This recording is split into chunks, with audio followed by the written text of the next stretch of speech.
Good morning and welcome to വർത്തമാനം. ഇന്നത്തെ പ്രധാനപ്പെട്ട പത്രവാർത്തകൾ. നോട്ട് നിരോധനത്തിൻ്റെ കാലത്ത് നടന്ന, അതിൻ്റെ ഉൾത്തളങ്ങളിൽ നടന്ന രഹസ്യ സ്വഭാവത്തോടു കൂടിയ വസ്തുതകൾ പുറത്തേക്ക് വന്നുകൊണ്ടിരിക്കുന്നു. ജനാധിപത്യത്തിൻ്റെ ഒരു സവിശേഷതയാണത്. വ്യത്യസ്ത സ്ഥാപനങ്ങൾ, ആപേക്ഷികമായി സ്വാതന്ത്ര്യമുള്ള സ്ഥാപനങ്ങൾ നിലനിന്നുകൊണ്ടാണ് ജനാധിപത്യം പുലരുന്നത്.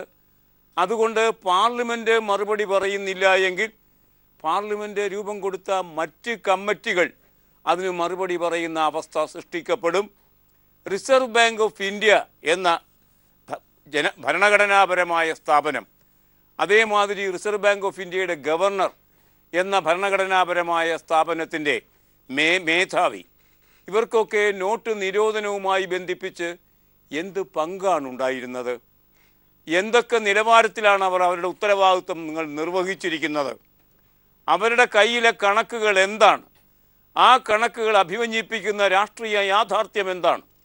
ഇതൊക്കെ അറിയാനുള്ള അവകാശം ഇന്ത്യൻ ജനതയ്ക്കുണ്ട്. പാർലമെൻറ്റ് സമിതി ഊർജിത് പട്ടേലിനെ വിളിച്ചു വരുത്തി ചോദിക്കുകയുണ്ടായി, ആരാണ് നോട്ട് നിരോധനത്തിന് ഉത്തരവാദി? അത് റിസർവ് ബാങ്ക് ഓഫ് ഇന്ത്യയാണോ അതോ പ്രധാനമന്ത്രി തന്നെയാണോ?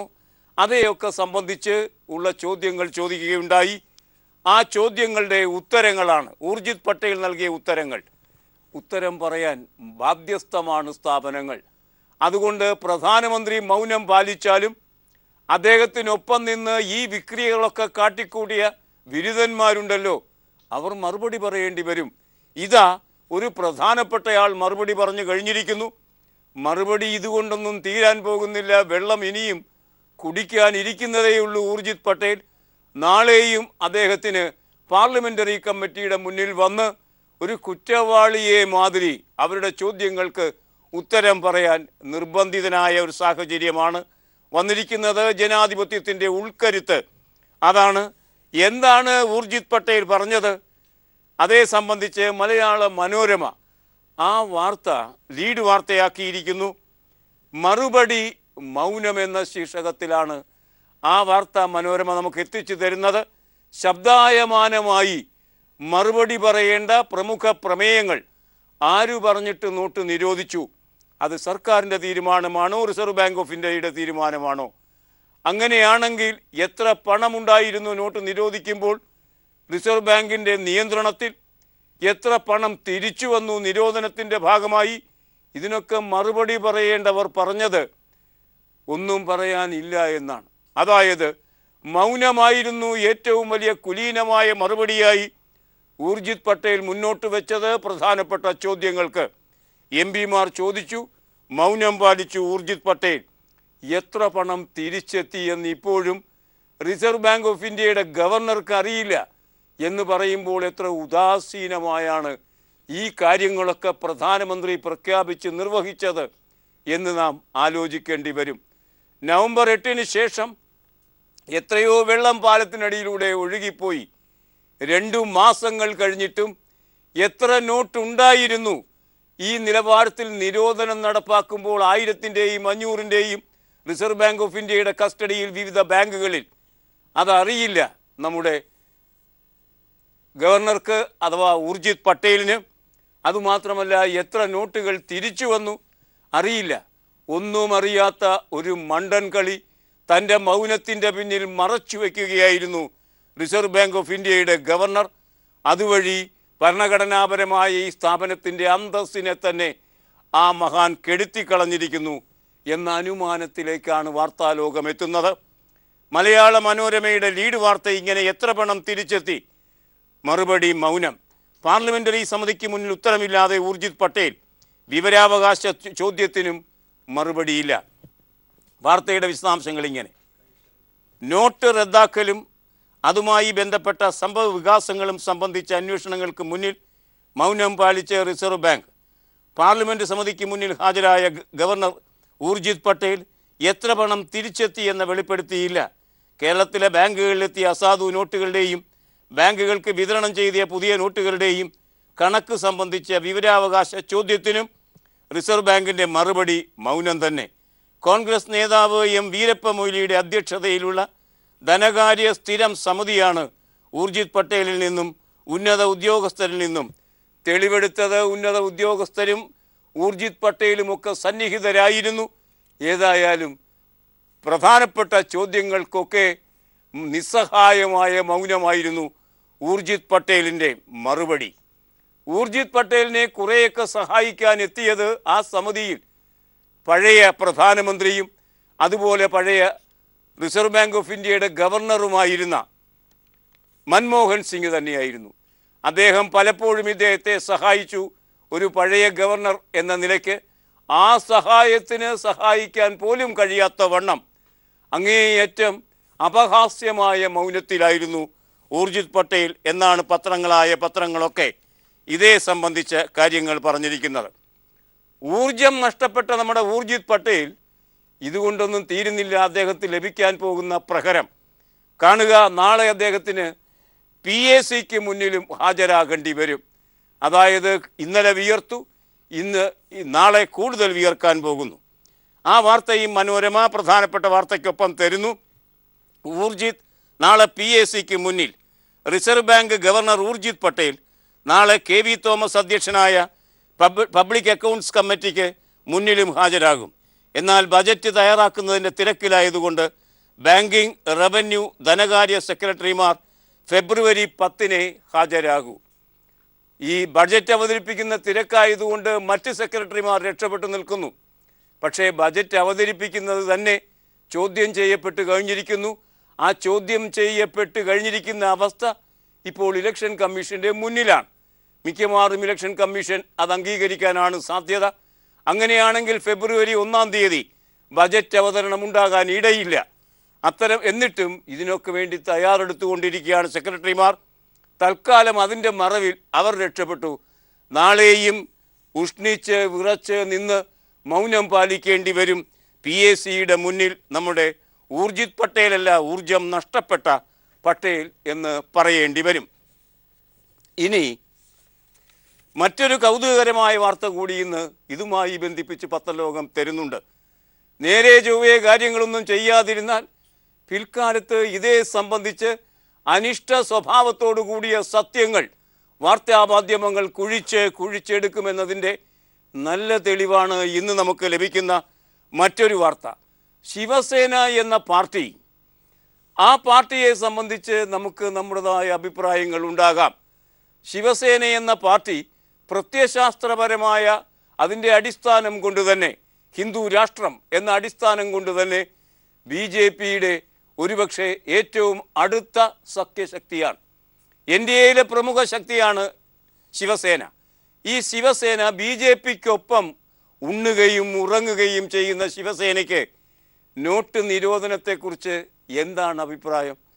ഇന്ന് ആ വാർത്ത പത്രങ്ങൾ തന്നിരിക്കുന്നു. മലയാള മനോരമ അതും പ്രധാന വാർത്തയ്ക്കൊപ്പം തന്നിരിക്കുന്നു. നമ്മുടെ വായനാക്ഷമതയെ പരിപൂർണമാക്കുന്നതിൻ്റെ ഭാഗമായി ഈ നോട്ട് നിരോധനം എന്ന ഈ നടപടിയുണ്ടല്ലോ, നരേന്ദ്രമോദി കൈക്കൊണ്ട ഈ നടപടി മന്ത്രിസഭാ യോഗത്തെ പോലും ധരിപ്പിക്കാതെ, അവരെ പോലും വിശ്വാസത്തിലെടുക്കാതെ നവംബർ 8 അദ്ദേഹം പ്രഖ്യാപിച്ച ആ നടപടിയെ ശിവസേന എന്ന നരേന്ദ്രമോദിയുടെ പാർട്ടിയുടെ പ്രധാനപ്പെട്ട സഖ്യശക്തിയായ ശിവസേന പറയുന്നത്, സമ്പദ് വ്യവസ്ഥയെപ്പറ്റി ശിവസേന അത് ഹിരോഷിമ പോലെയാക്കിയിരിക്കുന്നു. ബോംബ് വീണ ഹിരോഷിമയിൽ പിന്നെ പതിറ്റാണ്ടുകളോളം പുൽക്കൊടി പോലും മുളച്ചിട്ടില്ല. മുഴുവൻ ആളുകളെയും ബാധിച്ച് നാമാവശേഷമാക്കിയ ഒരു കാര്യമാണ് ഹിരോഷിമയിലെ ബോംബ് ആക്രമണം.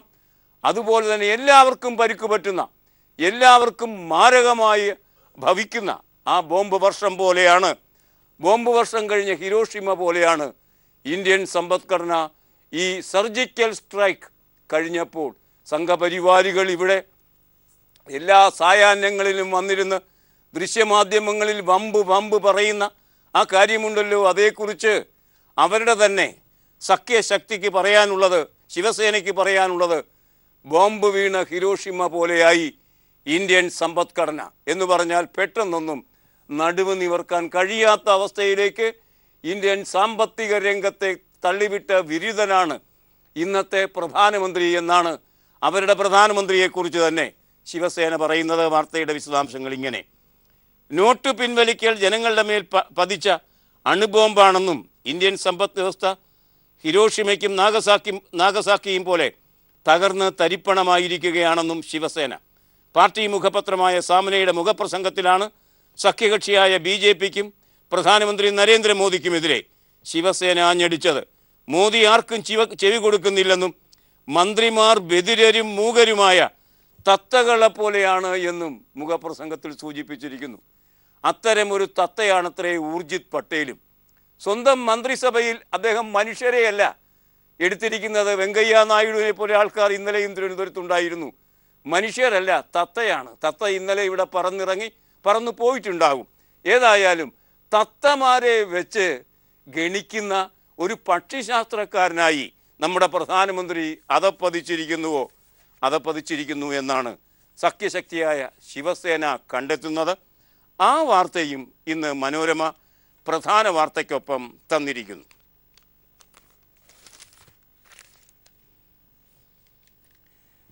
ഇതിൻ്റെ മറ്റൊരു വശം കൂടി നാം മനസ്സിലാക്കുന്നത് നല്ലതായിരിക്കും. വിവരാവകാശമനുസരിച്ച് കാര്യങ്ങൾ അന്വേഷിച്ചാൽ 1 മാസത്തിനുള്ളിൽ അത് നൽകണമെന്നാണ് നിയമം. എന്നാൽ അതേ സംബന്ധിച്ച് കാര്യമായ കാര്യങ്ങൾ റിസർവ് ബാങ്കിൽ നിന്ന് ലഭിക്കുന്നില്ല, പ്രധാനമന്ത്രിയുടെ ഓഫീസിൽ നിന്ന് ലഭിക്കുന്നില്ല, ധനമന്ത്രാലയത്തിൽ നിന്ന് ലഭിക്കുന്നില്ല. ഇതൊക്കെ നൽകേണ്ടവരാണ്. എന്തിനു വേണ്ടിയായിരുന്നു ഈ സർജിക്കൽ സ്ട്രൈക്ക് നടത്തുമ്പോൾ എത്ര പണമുണ്ടായിരുന്നു? സ്ട്രൈക്കിലൂടെ എത്ര പണം തിരിച്ചു കിട്ടി? ഈ ചോദ്യങ്ങളൊക്കെ ചോദിച്ചാൽ 8-ാം തീയതി 5000-ൻ്റെയും 1000-ൻ്റെയും എത്ര നോട്ടുകൾ ബാങ്കുകളിൽ ഉണ്ടായിരുന്നു? അത് വെളിപ്പെടുത്താനാകില്ല എന്നാണ് റിസർവ് ബാങ്ക് മറുപടി പറഞ്ഞിരിക്കുന്നത്. വെളിപ്പെടുത്താനാകാത്തതിനുള്ള കാരണം അത് ജീവന് ഭീഷണി ഉയർത്തുന്ന കാര്യമാണ്. അതുകൊണ്ട് മറുപടി പറയാനാകില്ല.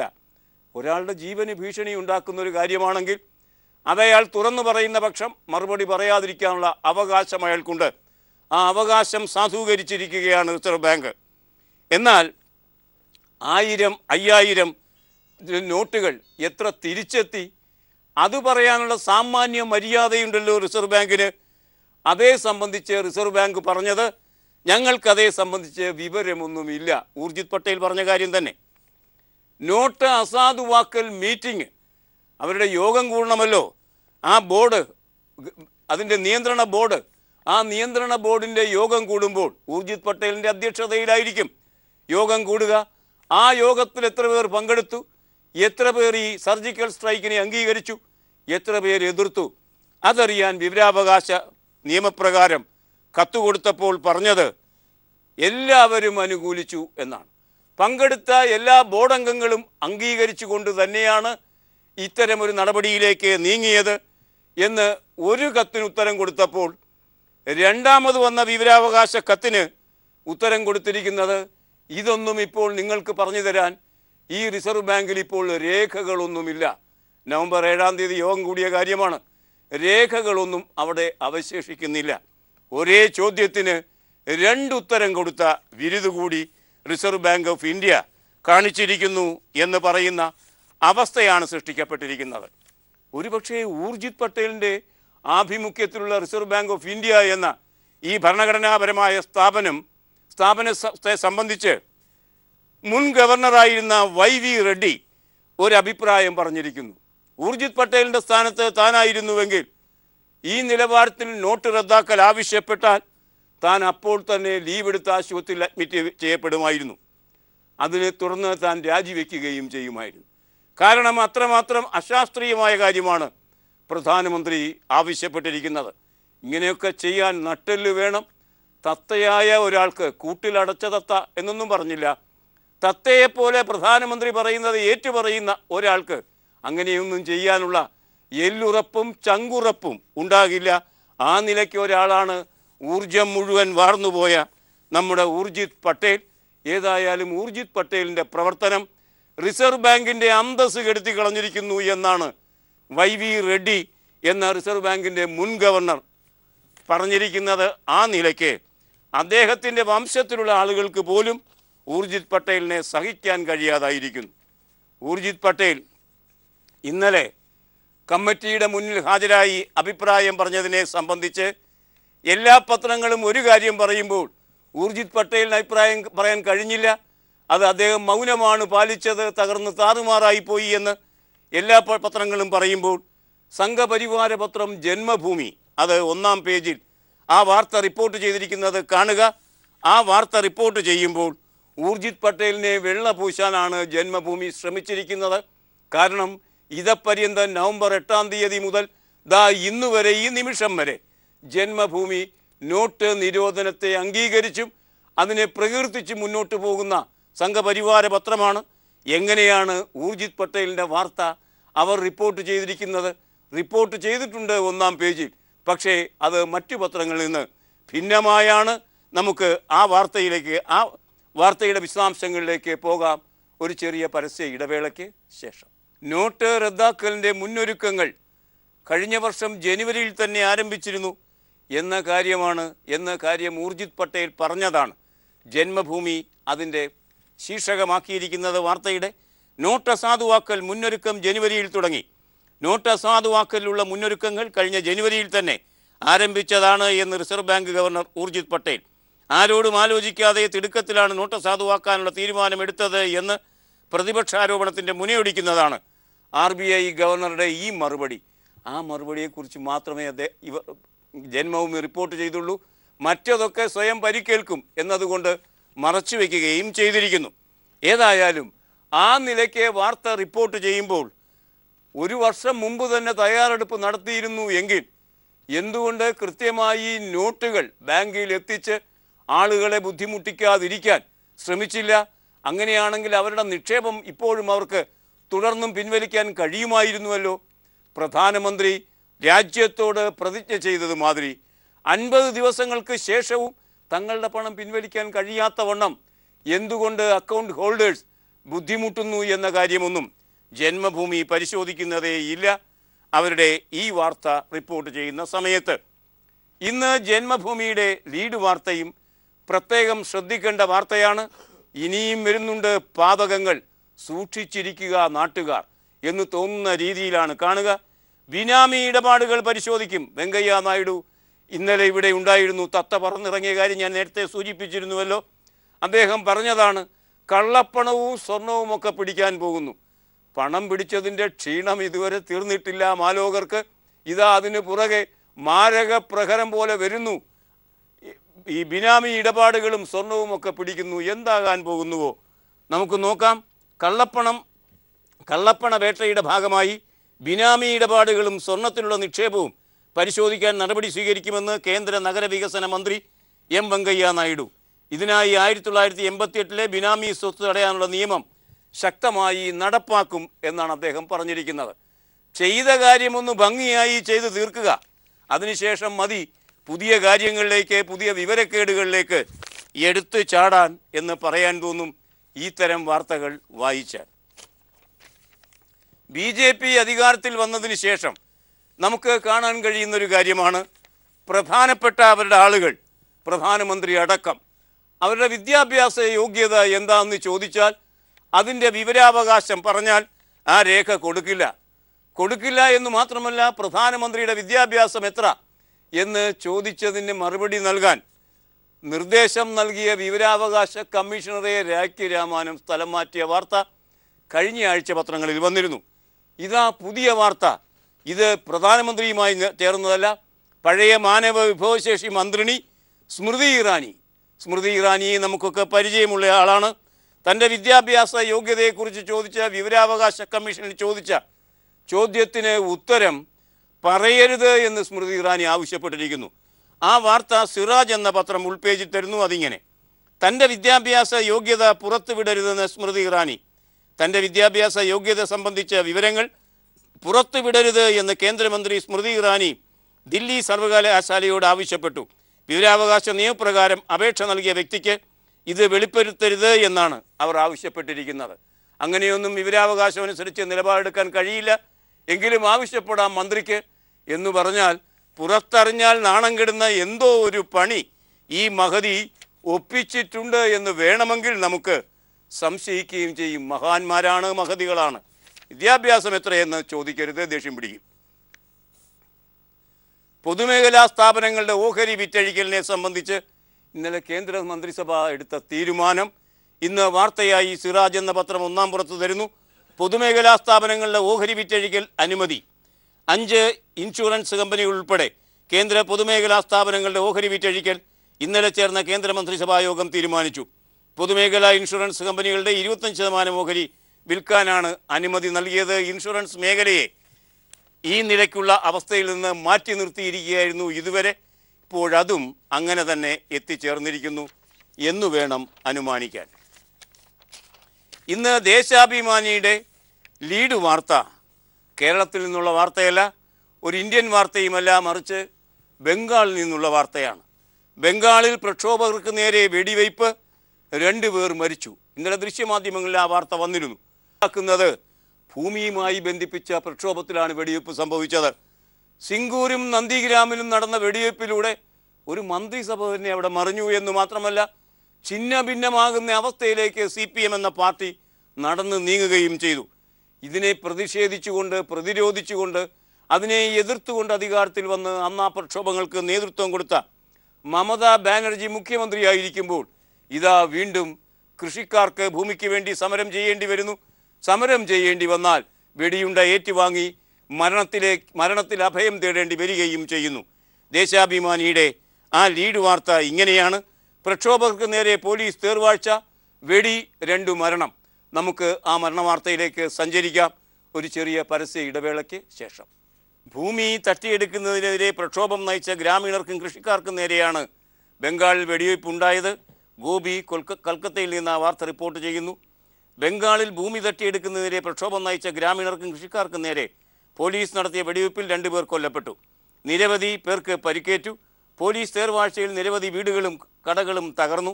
ദക്ഷിണ 24 പർഗാനാസ് ജില്ലയിലെ ബാൻഗറിലാണ് ഈ സംഭവം നടന്നത് എന്ന് ഈ വെടിവയ്പ് വാർത്ത ദേശാഭിമാനി ലീഡാക്കുമ്പോൾ മറ്റു പത്രങ്ങൾ ഒരു അപ്രധാനമല്ലാത്തൊരു വാർത്തയാക്കി ഇത് മാറ്റുമെന്ന് നമ്മൾ കരുതിയെങ്കിൽ തെറ്റിപ്പോയി. മറ്റു പത്രങ്ങൾ ഇതേ സംബന്ധിച്ച് കുലീനമായ മൗനം പുലർത്തുകയാണ് ഉണ്ടായത് എന്നതും രസകരമായ ഒരു കാര്യം തന്നെ. ക്ഷേമ പെൻഷനും EPF പെൻഷനും ഒന്നിച്ചു കൊടുത്തുകൂടാ, 2 പെൻഷനുകൾ ഒന്നിച്ചു കൊടുത്തുകൂടാ എന്ന നിലപാട് കേരള സർക്കാർ കൈക്കൊണ്ടിരുന്നു. ആ നിലപാടിനെ സംബന്ധിച്ച വാർത്ത ഇന്നലെ കേരളകൗമുദി ഒന്നാം പുറത്ത് നമുക്ക് തരികയും ചെയ്തിരുന്നു. കേരളകൗമുദി മാത്രമാണ് ആ വാർത്ത തന്നതെന്ന് തോന്നുന്നു. ഏതായാലും അതേ സംബന്ധിച്ച് ഗൗരവമായ ചർച്ച ക്യാബിനറ്റിലൊക്കെ നടക്കുകയും ചെയ്തു. അതിൻ്റെ ഭാഗമായി ആ ഉത്തരവ്, 1 പെൻഷൻ നൽകിയാൽ മതി എന്ന ഉത്തരവ് പിൻവലിക്കപ്പെട്ടു. അതായത് കേരളകൗമുദിയുടെ വാർത്താവതരണം അതിൻ്റെ ലക്ഷ്യം കണ്ടു എന്നർത്ഥം. അതുകൊണ്ട് തന്നെ കേരളകൗമുദി ആ വിജയ വാർത്തയും 1-ാം പേജിൽ തന്നെ തന്നിരിക്കുന്നു. അതിങ്ങനെ: ക്ഷേമ പെൻഷൻ EPF പെൻഷൻകാരെ ഒഴിവാക്കില്ല.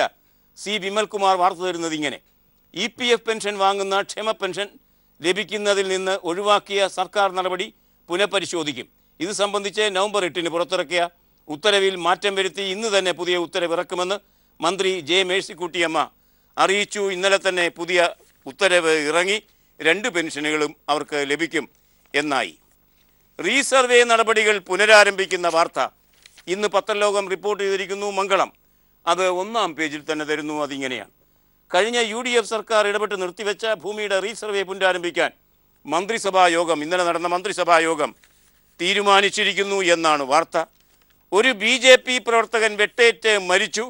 ധർമ്മടത്ത്, അതായത് മുഖ്യമന്ത്രിയുടെ നിയമസഭാ മണ്ഡലത്തിൽ ധർമ്മടത്ത് BJP പ്രവർത്തകൻ വെട്ടേറ്റ് മരിച്ച വാർത്ത ദീപിക റിപ്പോർട്ട് ചെയ്യുന്നു.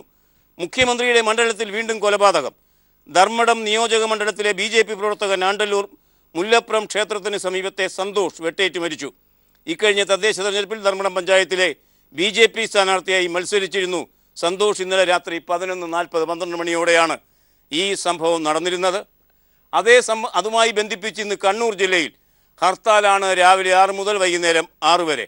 വാഹനമടക്കം തടസ്സപ്പെടുന്നത് കൊണ്ട് അത് സംസ്ഥാന കലോത്സവത്തെ ബാധിക്കും എന്ന് തീർച്ച. CPM അല്ല ഇത് ചെയ്തിരിക്കുന്നത് എന്ന് അതിൻ്റെ നേതാക്കൾ പറയുകയും ചെയ്തിരിക്കുന്നു. അതൊക്കെ ഇന്ന് ദൃശ്യമാധ്യമങ്ങളിൽ നാം രാവിലെ തന്നെ കണ്ടതാണ്. ഇനി ഇന്നത്തെ മുഖലേഖനങ്ങൾ. അലപ്പോ സിറിയൻ സൈന്യം തിരിച്ചു പിടിച്ചു. ആ തിരിച്ചു പിടുത്തത്തിൻ്റെ ആ സൈനിക നീക്കത്തിൻ്റെ രാഷ്ട്രീയ കാര്യങ്ങളെ സംബന്ധിച്ച ഒരു ലേഖനം ദേശാഭിമാനിയിൽ പ്രകാശ് കാരാട്ട് എഴുതിയിരിക്കുന്നു. അതിൻ്റെ പ്രത്യേകത അതുളവാക്കുന്ന വഴിത്തിരിവ്. അലപ്പോയുടെ വിമോചനം ഒരു വഴിത്തിരിവ് എന്ന് പ്രകാശ് കാരാട്ട് പറയുന്നു. അതിങ്ങനെ: സിറിയയിൽ തുടരുന്ന സായുധ സംഘർഷത്തിന് വഴിത്തിരിവ് സൃഷ്ടിക്കുന്നതാണ് കഴിഞ്ഞ മാസം കിഴക്കൻ അലപ്പോ നഗരം സിറിയൻ ദേശീയ സേന തിരിച്ചു പിടിച്ച സംഭവം. സാധാരണ നഗരമല്ല അലപ്പോ. BC 6-ാം നൂറ്റാണ്ട് മുതൽ മനുഷ്യവാസം ഉണ്ടായിരുന്ന നഗരമാണത്. പാശ്ചാത്യ മാധ്യമങ്ങൾ തീർത്തും ഏകപക്ഷീയവും തെറ്റായതുമായ പ്രചരണമാണ് നടത്തുന്നത്. ഇസ്ലാമിക തീവ്രവാദികളായ വിമതരെ സ്വാതന്ത്ര്യ സമര സേനാനികളായും അവർക്കെതിരെ പൊരുതുന്ന സിറിയൻ സൈന്യത്തെ ക്രൂരതയുടെയും കാടത്തത്തിൻ്റെയും പ്രതീകമായും അവർ ചിത്രീകരിച്ചിരിക്കുന്നു. അതുകൊണ്ടാണ് ഇങ്ങനെ ലേഖനം അനിവാര്യമായി തീരുന്നത്. അലപ്പോയുടെ വിമോചനത്തോടെ സിറിയയിലെ എല്ലാ പ്രധാന നഗരങ്ങളും സിറിയൻ സർക്കാരിൻ്റെ കൈവശമായി.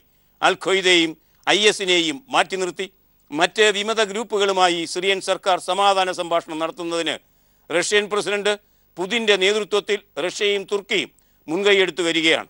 ജനുവരി 23-ന് കസാക്കിസ്ഥാൻ തലസ്ഥാനമായ അസ്താനയിൽ ചർച്ച നടന്നു കഴിഞ്ഞു. അമേരിക്ക ഈ ചർച്ചയിൽ പങ്കെടുക്കുന്നില്ല എന്നതും അർത്ഥഗർഭമാണ് എന്ന് ഈ ലേഖനത്തിൽ എഴുതുന്നു പ്രകാശ് കാരാട്ട്. ഇനി ഇന്നത്തെ ചിത്രം.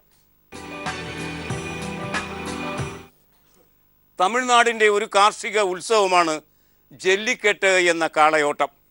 കഴിഞ്ഞ 10 വർഷത്തിനിടയിൽ 200 ആളുകളാണ് ഈ കാളയോട്ടത്തിലൂടെ കൊല്ലപ്പെട്ടത്. അതുകൊണ്ട് തന്നെ സുപ്രീം കോടതി ഈ കാളയോട്ട ഉത്സവം നിരോധിക്കുകയും ചെയ്തു. എന്നാൽ തമിഴർ അത് അംഗീകരിക്കുന്നില്ല. ഈ ചിത്രം കാണുക. നിരോധത്തിനെതിരായി തമിഴ്നാട് പ്രക്ഷോഭം നടക്കുകയാണ്. പാർട്ടിയും നേതാവും ഇല്ലാത്ത സ്വയംഭൂവായ ഒരു പ്രക്ഷോഭമാണിത്.